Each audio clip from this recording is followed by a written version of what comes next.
Le 28 février 2025, une rencontre très attendue entre le président ukrainien Volodymyr Zelensky et le président américain Donald Trump à la Maison-Blanche a viré au fiasco en plein cœur du bureau ovale. Ce qui devait être une étape décisive pour sceller un accord sur l'exploitation des minerais stratégiques ukrainiens par les États-Unis s'est transformé en une altercation publique sans précédent. Trump, connu pour son franc-parler et son approche pragmatique, a accusé Zelensky de manquer de respect aux États-Unis et de jouer avec la Troisième Guerre mondiale, en refusant de s'aligner sur une vision de paix rapide avec la Russie. Zelensky, de son côté, a quitté Washington, les mains vides et sans signer d'accord. Ce clash n'est pas une simple querelle de personnalité, il révèle surtout les divergences profondes sur la manière de mettre fin à la guerre en Ukraine, qui dure depuis maintenant 3 ans. Trump, fidèle à sa promesse électorale de 2024 d'arrêter ce conflit coûteux pour le contribuable américain, a vu dans l'attitude de Zelensky une obstination ingrate. Du point de vue américain, ce moment marque un véritable tournant. Les États-Unis ne seront plus le portefeuille sans fond de l'Ukraine et Zelensky doit accepter la réelle politique imposée par un président qui privilégie la paix à une guerre interminable financée par l'Occident. Mais concrètement, quelle est la situation en Ukraine et surtout pourquoi cette réunion entre les deux présidents a viré à la catastrophe? De plus, quel est l'avenir pour l'Ukraine et la paix est-elle encore possible? Je vais répondre à toutes ces questions dans cette vidéo. C'est parti, générique.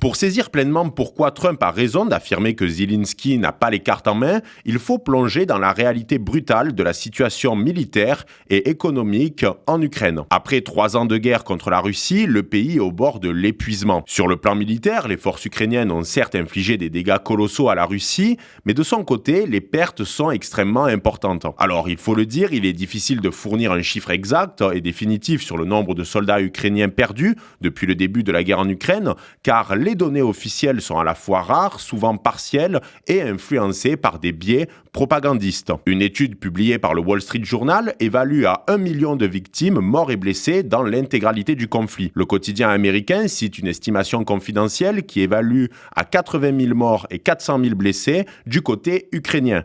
Et une autre évaluation moins précise, côté russe, qui fait état de 200 000 morts et 400 000 blessés. Depuis le début de la guerre, en février 2022, l'Ukraine a instauré une conscription obligatoire pour faire face à l'épuisement de ses forces armées et compenser les lourdes pertes sur le terrain. C'est pour cette raison que l'Ukraine a renforcé la loi martiale décrétée le 24 février 2022 en mettant en place une nouvelle mesure qui interdit aux hommes âgés de 18 à 60 ans de quitter le pays et qui les rend éligibles au service militaire. En décembre 2024, le gouvernement ukrainien a abaissé l'âge de conscription de 27 à 25 ans et a intensifié les campagnes de recrutement, souvent sous la contrainte. Des vidéos circulent sur les réseaux sociaux montrant des officiers de recrutement arrêtant des hommes dans les rues, dans les gares ou bien dans les bars, parfois avec violence, ce qui a provoqué des controverses et une montée de la résistance civile face à la guerre. En parallèle, les lignes de front dans l'Est, notamment autour du Donbass, se sont figées en une guerre d'usure où la Russie, malgré ses propres difficultés, conserve l'avantage. Le 1er mars 2025, Moscou a annoncé la prise de 2 nouveaux villages près de Provosk, une avancée modeste mais toutefois symbolique qui illustre une dynamique en sa faveur. Les frappes russes sur les infrastructures ukrainiennes, comme les centrales électriques, les ponts ou les voies ferrées, continuent de paralyser le pays, tandis que l'armée ukrainienne manque cruellement d'hommes, d'équipements et de matériel, notamment au niveau des munitions et malgré le soutien massif de nombreux pays occidentaux. L'économie ukrainienne est un autre sujet. Selon le FMI, le PIB a chuté de près de 30% et les exportations agricoles, jadis piliers de l'économie du pays, sont entravées par le blocus naval russe en mer Noire, avec en parallèle les destructions massives dans les régions productrices. Selon les différentes sources, entre 6 et 14 millions d'Ukrainiens ont fui à l'étranger, vidant le pays de sa main-d'œuvre, tandis que les infrastructures, les routes, les usines, les hôpitaux, sont en ruine après des années de bombardements et de guerre. La dette de l'Ukraine dépasse les 120 milliards d'euros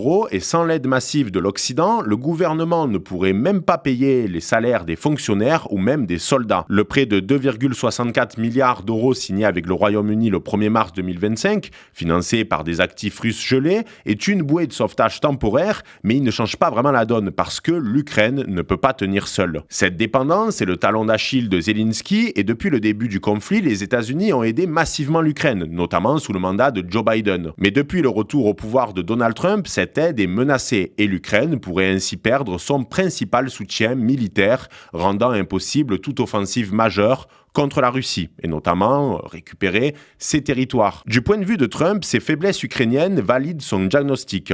Zelensky rêve d'une victoire totale, reprendre la Crimée, chasser les Russes du Donbass, mais il n'en a pas les moyens. La Russie, malgré ses pertes, dispose encore de réserves humaines et d'une économie de guerre dopée par les exportations de pétrole et de gaz vers la Chine et l'Inde. Poutine peut attendre, mais Zelensky non. La droite américaine y voit une leçon de réalisme. Pourquoi les contribuables américains devraient-ils continuer à financer une guerre ingagnable alors qu'une paix négociée pourrait stabiliser la région et libérer Washington de ce fardeau? Revenons maintenant sur les détails du clash du 28 février pour comprendre pourquoi Donald Trump a perdu patience face à Volodymyr Zelensky. Selon des fuites rapportées par Politico et confirmées par des sources proches de la Maison-Blanche, la réunion a débuté sous de bons auspices. Les équipes des deux leaders avaient négocié pendant des semaines un accord ambitieux. En échange d'un accès prioritaire des entreprises américaines aux ressources ukrainiennes, crucial pour la production de batteries, d'armes et de technologies avancées, les États-Unis maintiendraient une aide militaire envers l'Ukraine, mais à un niveau réduit, et pousseraient pour un cessez-le-feu rapide avec la Russie. Cet accord devait être une victoire pour Trump, sécuriser des ressources énergétiques tout en mettant fin à une guerre coûteuse, conforme à sa promesse électorale. De nombreuses réactions ont souligné que Donald Trump était responsable de la passe d'armes avec Volodymyr Zelensky. En réalité, il suffit juste de regarder l'intégralité de la réunion pour comprendre la posture de Donald Trump. Au début, le 47e président des États-Unis insiste sur le respect qu'il a pour Zelensky ainsi qu'envers ses hommes et ceux qui se sont battus. Il remercie à de multiples reprises Zelensky, puis il met l'accent sur la nécessité de trouver un accord et d'aboutir à une paix durable, du fait qu'il y a eu beaucoup trop de pertes des deux côtés. Zelensky, de son côté, insiste plus sur les actions de la Russie et principalement celles de Vladimir Poutine. À partir de la 12e minute, un journaliste demande si Zelensky va devoir faire des concessions. Ce à quoi Trump répond que dans tout accord, il doit y avoir des concessions. À ce moment-là, il est possible de voir les réactions de Zelensky qui semble être agacé par la réponse de Donald Trump. À la 15e minute, un autre journaliste demande à Zelensky pourquoi il ne porte pas de costume. Une question hors contexte qui a agacé davantage le président ukrainien, sachant qu'il y a d'autres exemples historiques, notamment de Winston Churchill en tenue militaire qui s'était rendu à la Maison-Blanche pendant la Seconde Guerre mondiale. Après cette question, qui n'était pas vraiment nécessaire, un journaliste demande si les États-Unis vont continuer à envoyer des armes à l'Ukraine. Trump répond que oui, mais moins qu'avant, puisque le but final, c'est de faire cesser les combats. Là encore, les réactions de Zelensky soulignent son agacement. En fait, Trump insiste sur le fait que l'accord sur les minerais entraînera de facto la fin des combats, parlant également de l'engagement des pays européens en faveur d'une sécurité durable pour l'Ukraine. Le président américain souligne le fait que la partie de la sécurité est en fait la plus simple, et Zelensky montre sa désapprobation à de multiples reprises. Vers la 20e minute, Zelensky a commencé à s'emporter en soulignant que le cessez-le-feu ne suffira pas et qu'il a besoin de plus de garanties de sécurité. Pour lui, l'aide européenne ne suffit pas et l'Ukraine a encore besoin des États-Unis. En somme, pour Zelensky, Poutine veut prendre l'intégralité de l'Ukraine, et donc Kiev. À la 24e minute, un journaliste demande à Trump s'il est plus du côté de l'Ukraine ou de la Russie. Le président des États-Unis répond qu'il est au milieu et qu'il souhaite dialoguer avec les deux camps pour trouver une issue favorable et donc maintenir la paix. Il mentionne par la suite le fait que les pays européens doivent donner plus pour l'OTAN et il estime que Joe Biden a une grande part de responsabilité dans le conflit ukrainien. Zelensky répond ensuite que Poutine ne s'arrêtera pas là et qu'il envahira probablement la Pologne et les pays baltes. Tout va basculer à partir de la 35e minute. Un journaliste parle de la Pologne et il s'inquiète de la possibilité que Donald Trump soit trop aligné sur les envies de Poutine. Trump répond que ce n'est pas le cas, qu'il est au milieu et qu'il souhaite la paix. en répétant ce qu'il a dit précédemment. Il dit qu'il ne faut pas tomber dans la haine contre Poutine car il faut négocier avec lui dans une logique diplomatique et pragmatique. C'est à ce moment-là que J.D. Vance intervient. Pour lui, le chemin de la paix passe par la diplomatie et le dialogue avec Vladimir Poutine. Zelensky réagit ensuite aux propos de Vance, soulignant que Poutine a attaqué l'Ukraine dès 2014 et de son point de vue, personne ne l'a empêché, y compris Trump qui a été élu président après le mandat d'Obama. Il revendique le fait que Poutine n'a jamais arrêté malgré les accords et demande à Vance de quelle diplomatie il parle, puisque cela n'a pas fonctionné avec Poutine autrefois. Vance répond alors qu'il s'agit du type de diplomatie qui mettra fin à la guerre et à la destruction de l'Ukraine. Il souligne également que le comportement de Zelensky n'est pas très respectueux envers les États-Unis et qu'en ce moment, l'Ukraine force de nouveaux soldats à s'engager dans une guerre qui a beaucoup trop duré. Zelensky commence à perdre son calme et il demande à Vance s'il connaît la situation en Ukraine. Et ce dernier répond par la positive en affirmant qu'il est parfaitement au courant de l'ampleur du problème ukrainien. Vance surenchère sur les problèmes d'effectifs dans l'armée ukrainienne ainsi que sur le manque de respect envers les États-Unis. Le président ukrainien lui répond en soulignant que les États-Unis sont protégés par un grand océan, mais que le pays finira par connaître un jour la guerre.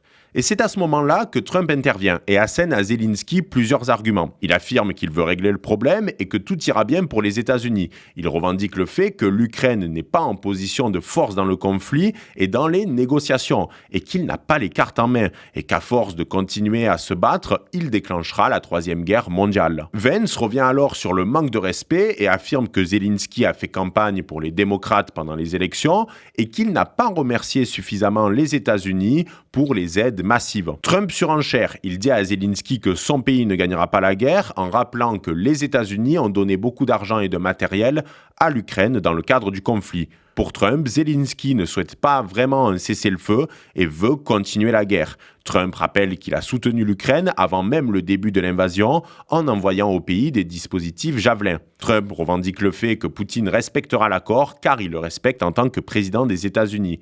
Il conclut en disant que soit l'Ukraine signe l'accord, soit ils se débrouilleront seuls. En somme, la conférence de presse a souligné les intérêts divergents entre les États-Unis et l'Ukraine.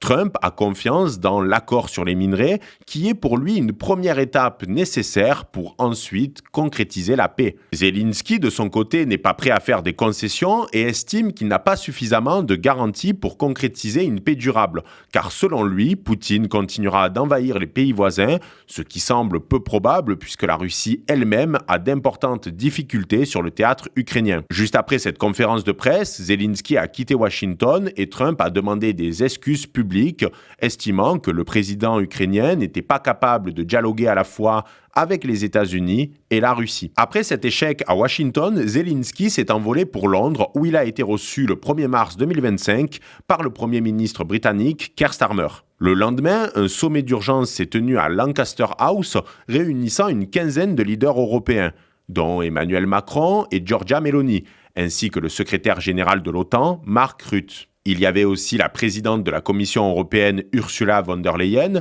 et le président du Conseil européen Antonio Costa. L'objectif était clair, afficher un front uni derrière l'Ukraine face à un possible retrait américain orchestré par Trump et dessiner une stratégie pour maintenir Kiev à flot. Le Royaume-Uni a octroyé un prêt de 2,74 milliards d'euros financé par les actifs russes gelés en Occident pour fournir à l'Ukraine des drones, des systèmes antiaériens et des fonds d'urgence.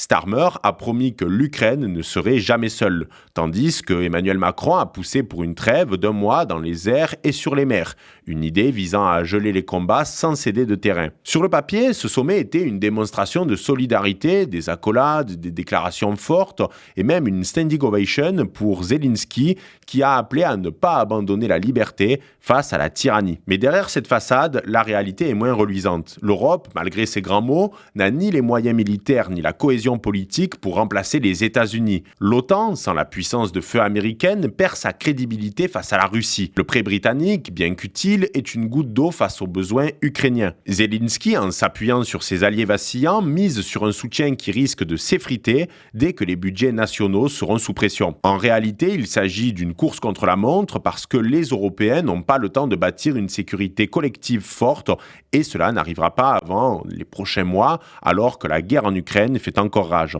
Mais alors, que va-t-il se passer désormais ? Plusieurs scénarios se profilent, mais tous tournent autour de la volonté de Donald Trump qui tient les rênes du jeu. Le plus probable est que Zelensky, sous une pression croissante, finisse par céder à un compromis imposé par Washington. Il pourrait convoquer une conférence tripartite avec Poutine et Zelensky.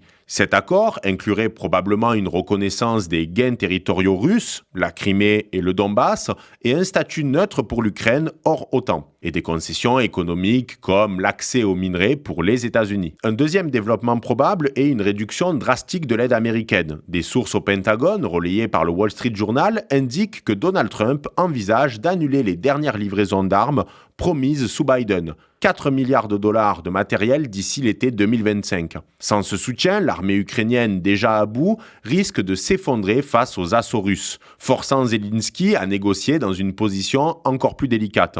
L'Europe tentera de combler le vide, mais ses divisions et son manque de ressources limiteront son impact. De son côté, la Hongrie de Viktor Orban plaide pour que les Européens démarrent des pourparlers avec Vladimir Poutine. Pour Donald Trump, le plan est clair. L'accord sur les minerais va entraîner la paix car les États-Unis auront des intérêts en Ukraine et Poutine n'osera plus provoquer l'Ukraine du fait de la présence américaine. Zelensky a affirmé vouloir signer cet accord mais rejette la possibilité de s'excuser publiquement face à Donald Trump. Enfin, Trump pourrait transformer cette crise en triomphe personnel. En arrangeant la paix, il renforcerait son image de dealmaker, contrastant avec l'échec de Biden de stopper la guerre. Cependant, à court terme, un cessez-le-feu bancal sans garantie solide, comme par exemple une force de maintien de la paix, risque de n'être qu'une pause avant de nouveaux affrontements. Pour Zelensky, le choix est clair, accepter les conditions de Trump ou lui tourner le dos au risque de voir son pays sombrer. La réelle politique l'emportera, mais à quel prix pour l'Ukraine ?